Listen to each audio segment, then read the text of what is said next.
HIV AIDS positive agent basically इसके components क्या हैं और फिर हम इसके लाइफ साइकिल को भी डिस्कस करने वाले हैं।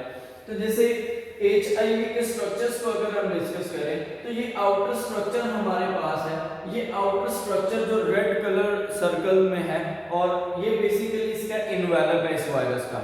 HIV का इन्वेलप है और ये इन्वेलप्ड वायरस है। अब ये बेसिकली इसके स्पाइक्स हैं, ठीक है जी। अब स्पाइक्स इसका इंटरनल स्ट्रक्चर, ये हमारे पास इसका कैप्सिड है जो प्रोटीन कोट है।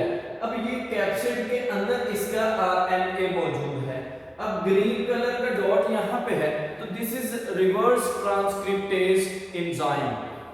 हमने चूंकि ये स्मार्ट सिलेबस के मुताबिक रेट्रोवायरसेस के मुतालिक नहीं बताया गया तो यहाँ पे मैं आपको थोड़ा सा ब्रीफ इंट्रोडक्शन इसका देता चलूँ कि basically these are type of retroviruses.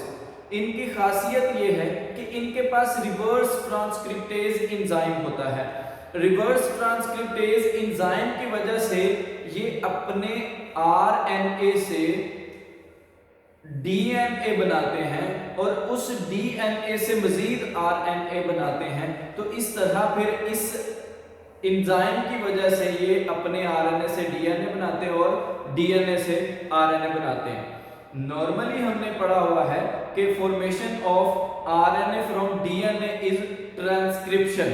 तो जब RNA से DNA बना तो it is reverse transcription, opposite है उसका। तो वो इस एंजाइम की वजह से होता है।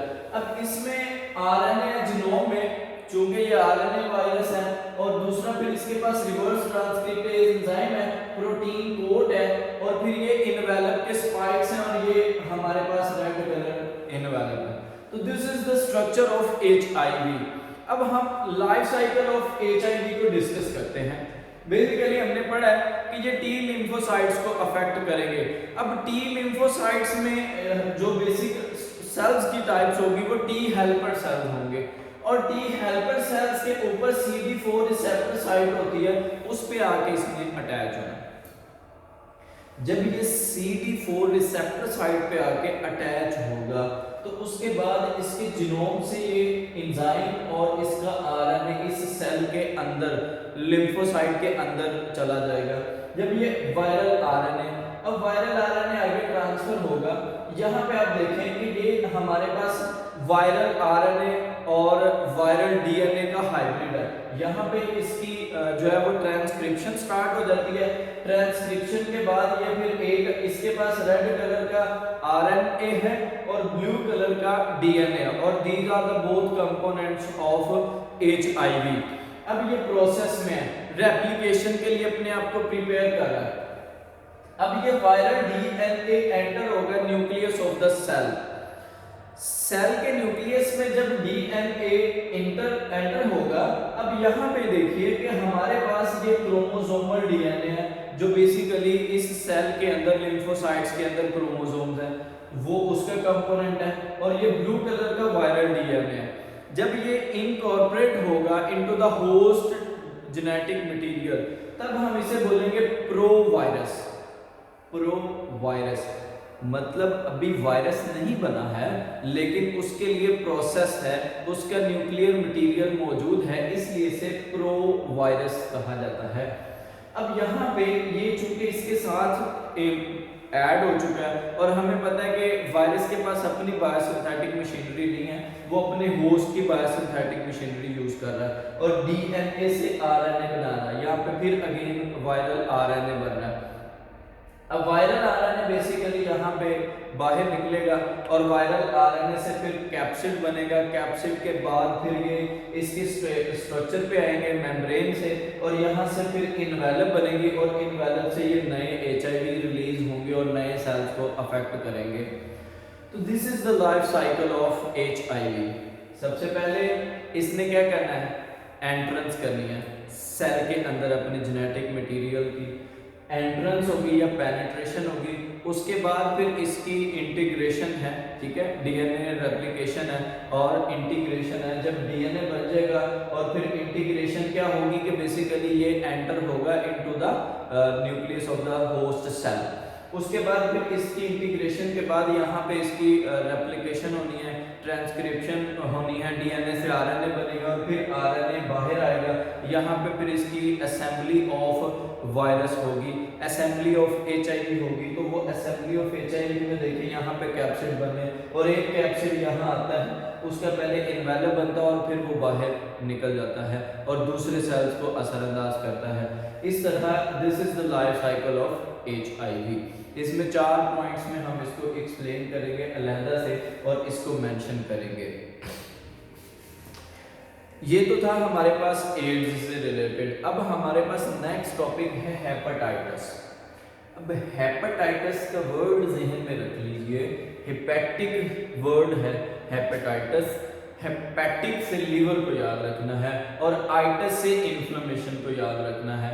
तो लीवर की इन्फ्लेमेशन, जिगर की जो इन्फ्लेमेशन है उसे हेपेटाइटिस कहते हैं। अब ये भी वायरसेस की वजह से है। इसकी सिम्टम्स क्या हैं? इसकी सिम्टम्स है जॉन्डिस, जिसे पीला यलकाम कहा जाता है, एब्डोमिनल पेन है, पेट में दर्द होती है, लिवर इनलार्जमेंट है, फटीग है, कमजोरी हो जाती है, समटाइम फीवर होता है। अब ये अगर एक्यूट हो तो ये लीवर कैंसर के बायस भी बन सकता है। ये हेपेटाइटिस बी के बारे में है। तो अब इस तरह से इनकी ये सिम्टम्स हैं। उसके अलावा लॉस ऑफ एपेटाइट भी है, वॉमिटिंग भी है, वो भी आगे सिम्टम्स हैं। अब इसकी टाइप्स हैं हेपेटाइटिस की, जैसे हेपेटाइटिस ए है, बी है, सी है, हमारे पास डी है, ई है, एफ है, जी है। ये डिफरेंट टाइप्स हैं और ये टाइप्स हैं on the basis of virus. जैसे हेपेटाइटिस ए है, इसको इन्फेक्शियस हेपेटाइटिस भी कहते हैं और ये एचएवी की वजह से होती है। एचएवी इसका पॉजिटिव एजेंट है। तो एचएवी की वजह से फिर होगा हेपेटाइटिस ए। इसको इन्फेक्शियस हेपेटाइटिस कहते हैं। अब इसका फैलने का क्या जरिया है? ये इन्फेक्टेड पर्सन के फेसिस को कांटेक्ट करने की वजह से ये फैलेगा। अब इसकी वजह जो वायरस है वो आरएनए वाला वायरस है और नॉन इन्वेलप्ड वायरस है। बी देखिए, बी सीरम हेपेटाइटिस है। बी सीरम हेपेटाइटिस होने के साथ साथ ये जो बेबी अभी न्यू बॉर्न होता है, प्रेगनेंसी के दौरान मदर से चाइल्ड में ट्रांसफर होता है। अब ड्यूरिंग प्रेगनेंसी ये ट्रांसफर होता है, इसकी वजह डीएनए वायरस होता है। अभी इन पॉइंट्स को एक्सप्लेन करने से पहले मैं हेपेटाइटिस बी के मजीद पॉइंट्स को एक्सप्लेन करूं, क्योंकि बुक में ऊपर उन्होंने इंट्रोडक्शन में लिखा हुआ है और फिर हेपेटाइटिस बी के बारे में नीचे भी एक्सप्लेन किया हुआ है। तो उन पॉइंट्स को हम यहाँ पे पहले इसके साथ डिस्कस कर लेते हैं। जैसे देखें, इसकी कॉजेज बेसिकली HBV है और इसने वजह किसकी बनना? फटीग, कमजोरी बनेगा, जॉन्डिस होगी, लॉस ऑफ एपेटाइट, भूख नहीं लगेगी। फिर इसकी वजह क्या, ट्रांसफर कैसे होगा? Body fluids. अब बॉडी फ्लूइड्स में हमारे बॉडी के फ्लूइड्स आ जाते हैं, जितने भी हैं उनके जरिए फैलता है, सलाइवा के जरिए फैलता है और ब्रेस्ट फीडिंग, जब माएँ अपने बच्चों को दूध पिलाती हैं तो उनके जरिए भी फैल सकता है। अगर ये क्रोनिक हो तो ये लीवर को डैमेज कर सकता है। ठीक है जी। अब इसकी वैक्सीन भी अवेलेबल है। अगेन आइए सी पे हम डिस्कस करते हैं। हेपेटाइटिस सी जो है नॉन ए नॉन बी कहलाता है और ये इन्फ्यूजन हेपेटाइटिस है। इसकी वजह भी आरएनए इन्वेलप्ड वायरस है। अब अगर ये बेसिकली हम अगर कहें ये शॉर्ट और माइल्ड हो तो ये लेस विरुलेंट होता है देन ए एंड बी। मतलब अगर शॉर्ट है, माइल्ड है तो ये कम होगा, कम नुकसानदेह होगा हेपेटाइटिस ए और बी की निस्बत। अगर ये क्रोनिक होगा, ज्यादा खतरे में होगा तो फिर ये लीवर के बराबर प्रॉब्लम्स कॉज करेगा। अब डी से मुराद डेल्टा वायरस है। ई जो है बेसिकली ये समझा जाता है कि ये जैसे हार्वर्ड और उसके कोवर्कर्स ने 2001 में ये जाहिर किया था कि पिग जो है it could be the source of transfer of hepatitis E. तो सुअर के गोश्त से ये फैल सकता है, तो उसके बारे में भी यहाँ पे बताया हुआ है। एफ और जी जो हैं ये अनआइडेंटिफाइड वायरसेस हैं। इनके बारे में अभी पता नहीं चला कि इसकी वजह कौन से वायरसेस हैं। तो ये हमारे पास हेपेटाइटिस से रिलेटेड है।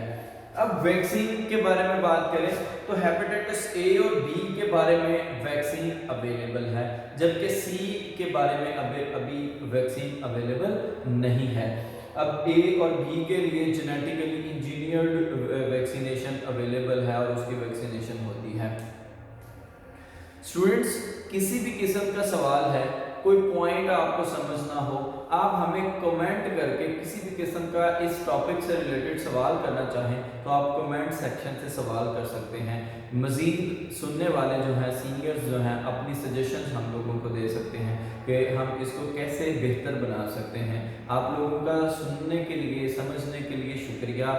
दुआओं में याद रखिएगा और दूसरों तक भी फैलाएं ताकि इल्म ज़्यादा से ज़्यादा फैलाया जाए और इसको आसान किया जा सके सबके लिए। शुक्रिया।